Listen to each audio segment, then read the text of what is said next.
Hello, আসসালামু আলাইকুম। আমি মিশপুর আবার দুটো কথা বলতে আসলাম। আমি প্রথমে কথা বলার শুরুতে আমি প্রথমে প্রতিদিন যেটা বলি যে আমি মূলত রামিসার হত্যার বিচারের জন্য এখানে আসা। আমি প্রতিদিন যতটুকু সময় পাই আমি রামিসার বিচার চাওয়ার জন্য, রামিসা হত্যার বিচার চাওয়ার জন্য আমি একবার না একবার আসবো। তো রামিসা হত্যার বিচার অতি দ্রুত করতে হবে, অতি দ্রুত করতে হবে, অতি দ্রুত করতে হবে, এটা আমি বলার জন্য আসি। আর কিছু কথা এখন বলবো, যেটা হচ্ছে যে বাংলাদেশের এখন যে পরিস্থিতি, মানে দেখেন, আমি সবাই বলতে চায়, হয়তো মুখ ফুটে বলতে পারে না। একটা সময় সেটা বিস্ফোরণ হয়ে বের হয়, একটা সময় সেটা বিস্ফোরণ হয়, এবং সেটা 5ই আগস্টে হয়েছিল। মানুষ এখন অনেক মানুষের দেয়াল কিন্তু মানুষের পিঠ দেয়ালে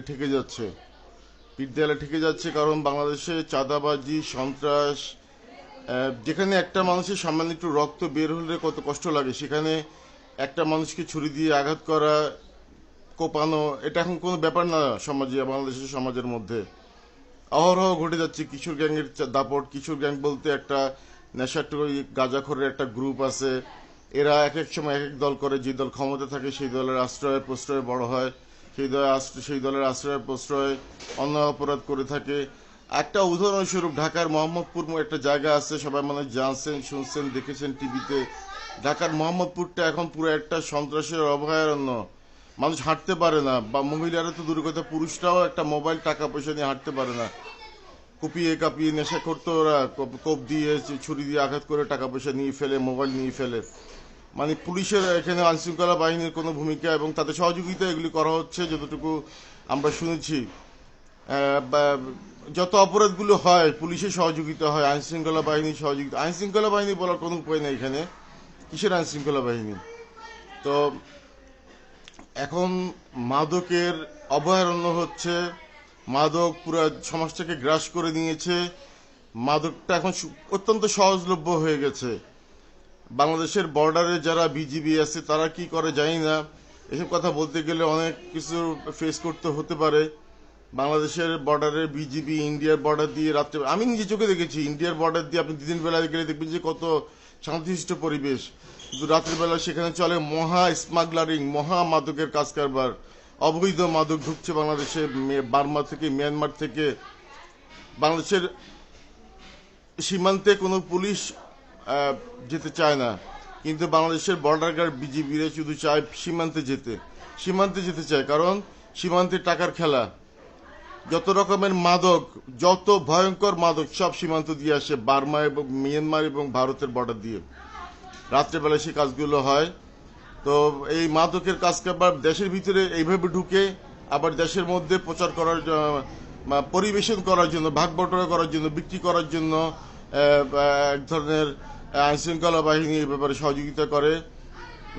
মাদকদ্রব্য নিয়ন্ত্রণ অধিদপ্তর বলে একটা অধিদপ্তর আছে, তার কোনো কাজ আছে বলে মনে হয় না, তারাও এটার সাথে অত্যন্ত জড়িত। টাকার খেলা, শুধু টাকা, টাকা চাই। সমাজ কোথায় গেল, মানুষ কোথায় গেল, এসব সরকারি দপ্তরের কর্মকর্তা কর্মচারীদের কোনো মাথা ব্যথা যায় আসে না। তো এই সমাজটা অত্যন্ত ধ্বংসের দিকে চলে যাচ্ছে এই সরকার আসার পরে। আমি সরাসরি বলবো, কারণ কেউ না কেউ তো ভাই বলতে হবে। এই সরকার আসার পরে 5ই আগস্টের পরেই বিএনপি মূলত দেশটা দখল করে ফেলেছে। নির্বাচন তো একটা নির্বাচনটা হয়েছে বৈধভাবে সবকিছু করার জন্য। এই নির্বাচনের আগে অবৈধভাবে পুরো দেশটা দখল করে ফেলেছে বিএনপি সন্ত্রাস বাহিনীরা। তো এখন দেশকে রুখতে হলে, দেশকে বাঁচাতে হলে আমাদের সবাইকে একত্রিত হতে হবে, জনগণকে একত্রিত হতে হবে। কোনো এনসিপি ছাড়া জামাত কোনো কথা বলে না, এনসিপির নাসিরুদ্দিন পাটোয়ারি ছাড়াও তেমন একটা কেউ কোনো কঠোর কথা বলে না। নাসিরুদ্দিন পাটোয়ারিরও ভয়ের একটা আশঙ্কা আছে, ওসমান হাদি যেভাবে মারা গেছে, নাসিরুদ্দিন পাটোয়ারিকেও সেভাবে মেরে ফেলতে পারে হয়তো বা। আমি অন্তত ধারণা করতেছি পরিস্থিতি যেদিকে যাচ্ছে। তো বাংলাদেশের পরিস্থিতি খুবই খারাপ। ধর্ষণের কথা তো বলে লাভ নেই। কেন মানুষ করবে না কেন? আপনি যদি দেখেন যে আমি একটা অন্যায় করে বিচার হচ্ছে না, আমি বুক ফুলিয়ে হাঁটতে পারছি, আমি বলতে পারবো, আমি চট্টগ্রামে, আমার বাড়ি চট্টগ্রাম, ঢাকাতে আমি যাওয়া আসা করি, ঢাকায় থাকি, ঢাকায় থাকি বলাটা উচিত, সমস্যা নেই, যাক। তো মানে যেটা বলতে চাচ্ছিলাম যে খুনি সন্ত্রাসীরা 5ই আগস্টের পরেও মামলা থাকার পরেও সরাসরি ঘুরে বেড়াচ্ছে, ওপেন ঘুরে বেড়াচ্ছে, ইভেন অস্ত্র নিয়ে ঘুরে বেড়াচ্ছে। কিন্তু এগুলি দেখার কেউ নাই, ধরার কেউ নাই। কে ধরবে? এই সরকার তো সেভাবে আসেনি। এই সরকার তো আওয়ামী লীগেরই একটা অংশ। আওয়ামী লীগকে পুনর্বাসন করারই আরেকটা পরিকল্পনা কাজ করতেছে বিভিন্ন ব্যাংক, বিভিন্ন বড় বড় প্রতিষ্ঠানে সব এই সরকারের লোক বসিয়ে বসিয়ে মানে ক্ষমতাকে পাকাপোক্ত করার জন্য একটা পায়তারা চলছে। যেভাবে খুশি বাংলাদেশটা এখন একটা লাওয়ারিশ দেশ হয়ে গেছে, লাওয়ারিশ। আপনি যাকে খুশি তাকে মারতে পারতেছেন, যাকে খুশি তার বাচ্চাকে ধর্ষণ করতে পারতেছেন। আপনি চাঁদাবাজি করতে করতে এখন চাঁদাবাজিটা এমন একটা পর্যায়ে চলে গেছে যে চাঁদাবাজিটা এখন লিগেল হয়ে গেছে, বৈধ হয়ে গেছে। আগে তো বাস ভাড়া এই ঈদে এত নৈরাজ্য হয়েছে, কোরবানি ঈদে আমি দেখে অবাক। এই কোরবানি ঈদে বাস ভাড়া চাঁদাবাজিতে নৈরাজ্য পরিস্থিতি সৃষ্টি হয়েছে এই ঈদে। মানুষ সব দেখছে এবং সব মনে রাখছে, কিন্তু কিছু করার আছে বলে আমার মনে হয় না। কি করবে? তো এখন ইনশাল্লাহ সবাই সচেতন থাকেন, সবাই সজাগ থাকেন। বাংলাদেশের মানুষকেই একটা কিছু করতে হবে, কারণ এই দেশের আইন শৃঙ্খলা পরিস্থিতি, বিচার ব্যবস্থা পুরো ধ্বংস। ঘুষ দুর্নীতির একটা আখড়া চলছে। আপনি সরকারি কর্মকর্তা কর্মচারী, আমি আপনাকে বলে দিই, কাস্টমস, রাজস্ব বিভাগ, দুর্নীতি দমন বিভাগ, যেগুলি মানুষের সেবাদান প্রতিষ্ঠান, হ্যাঁ, এদের আপনি প্রতিটা কর্মকর্তা কর্মচারী সম্পদ তদন্ত করে দেখবেন পুরো বাংলাদেশের 1 বছরের বাজেটের চেয়ে এখন যে 9 লক্ষ কোটি টাকার বাজেট ধার্য করেছে, তার চেয়ে দ্বিগুণ টাকা সরকারি কর্মকর্তা কর্মচারীদের আছে, বাড়ি গাড়ি আছে, জায়গা জমি আছে। শুধু একটা পিউন ক্যাপ্টেন আপনাকে সরকারি এগুলি বলি লাভ না, এগুলি সবাই জানে। তো পরিস্থিতিটা আসলে এরকম হয়ে দাঁড়িয়েছে। আজকে এখন এরকম হয়ে দাঁড়িয়েছে। আমাদেরকে সজাগ থাকতে হবে এবং আমরাই জনগণ যা কিছু করার করতে হবে। এখানে কোনো বিচার, বাংলাদেশে এখন বিচার আর পুলিশের, আমি এগুলি কি বলবো, আমি বললে আমার কোনো ক্ষতি হবে কিনা আমি সেটা ভাবছি। পুলিশ আইন শৃঙ্খলা বাহিনী বলতে বাংলাদেশে কিছু আছে বলে মনে হয় না। ইউনিট সরকারের আমলেও বিএনপি সন্ত্রাসীরা দখল চাঁদাবাজি করেছে, তাদেরকে ধরলে আবার থানা থেকে মব করে নিয়ে আসছে, আবার কিছু জেলে গেলে জামিনে চলে আসছে, দল থেকে কিছু বহিষ্কার করে লোক দেখানো, সেটা আবার কিছুদিন পর আবার দলে ঢুকিয়ে নেয়। তো এইসব চলে আসছে। তো বাংলাদেশটা আসলে একটা জাহান্নামে পরিণত হতে যাচ্ছে। কিন্তু ভাই, আমরা তো বাচ্চাদেরকে বের করব না।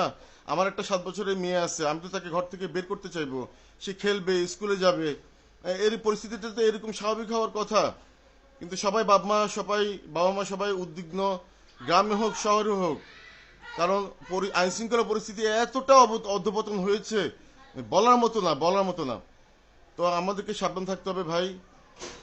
আমার কাছে তবে রামিসার বিচারটা অবশ্যই খুব দ্রুত সরকারকে করতে হবে। আমি বলে দিলাম, খুব দ্রুত ওপেন সরকারকে করতে হবে রামিসার বিচার। পরে যেন না বলে যে নির্বাচনের মতো যে আমরা বলেছিলাম 1 মাসের মধ্যে বিচার করব, না বললে মানুষের ক্ষোভ তৈরি হতো।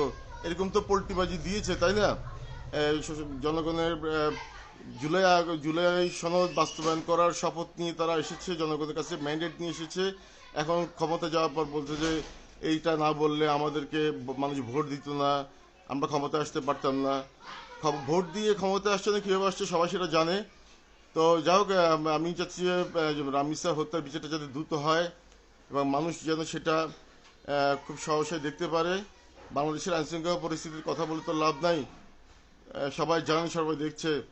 তো সবাই ভালো থাকবেন। আসসালামু আলাইকুম। আমি বিদায় নিচ্ছি। আল্লাহ হাফেজ। আমার সময় শেষে আসছে। আমার ইউটিউব চ্যানেলে খেয়াল রাখবেন। আমার ইউটিউব চ্যানেলের নাম মুন্না এন্টারটেনমেন্ট 50। মুন্না এন্টারটেনমেন্ট 50। আমি সামনে হয়তো আগে অনেক ভুল ত্রুটি হয়েছে, কিন্তু এখন আমি মার্শাল আর্ট পুরোপুরি শিখে ফেলেছি আল্লাহর রহমতে, বক্সিংও পারি। তো আমি সামনে শরীরটা অনেকটা স্লিম হয়ে আসছে। আমি চেষ্টা করেছি যতটুকু নিজেকে স্লিম করার, যতটুকু নিজেকে পরিবর্তন করার।